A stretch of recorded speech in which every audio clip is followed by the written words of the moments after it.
do a little bit of a review. We've been talking about different kinds of series and sequences, right? I'm sort of going to go off on a bit of a tangent. There's nothing to do with circles. We're going to do GPs next lesson, but first, if I can remind you, we said there were 3 ways to define a series or a sequence. Do you remember that? 3 ways? We said, firstly, you can just name a few terms, right? So, for instance, you can just name them, right? Secondly, what was the second way? You could have an algebraic expression that told you what the nth term was. So, for instance, okay. So these 2 are equivalent. They're just different ways of saying the same thing. And lastly, we said there was that weird one, the recursive definition, right? Which meant that you said, where do you start? Define a starting point, okay, and then define a rule that will tell you where to go from there. Okay. So, for instance, if I start at 2, I can get all the rest of the even numbers by saying the nth term is the previous term plus 2, right? For n's greater than 1. So, 1, 2, 3 definitions. Now, sigma notation relates to this middle one. It takes that expression for each nth term and says, well, I can define a certain part of a sequence or series actually, with this certain kind of notation. So here's the way it works. Sigma, as you know, it's a Greek letter, right? Okay, so we use the capital letter. Looks like this.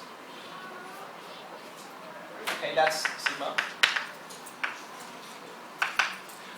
We use it because it stands for, S. It's the Greek letter S. So it's taking the sum. So in some ways, it's a little bit like the integral notation. When we use the stretched out S, which meant take the sum of, and then you define the integral. Okay. So sigma notation is going to do the same thing, but it's going to do it with this.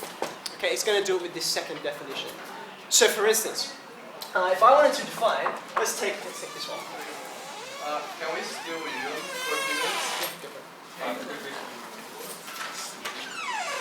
Immortalized forever. Let's take the even numbers, okay? If I wanted to say, take the sum of the first 10 even numbers.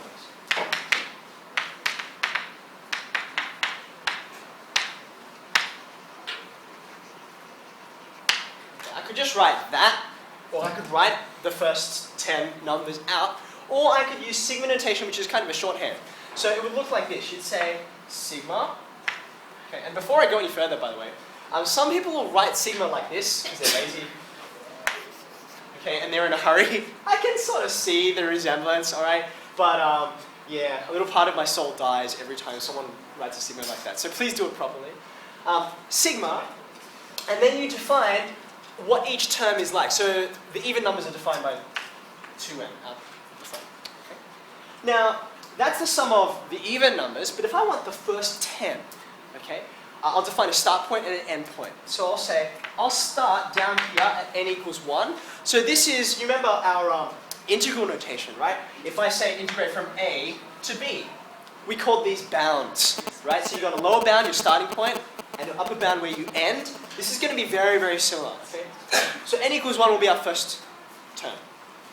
If I want the first 10, I'll end with the 10th one. I'll just put a 10 up there. Okay? I mean, strictly speaking, I could say n equals 10. That's where I want to finish. But because it's always going to be the same, we just put a 10. Is that okay? All right, so if I were to actually write that out, what would that be equal to? That would be 2 plus 4 plus 6 plus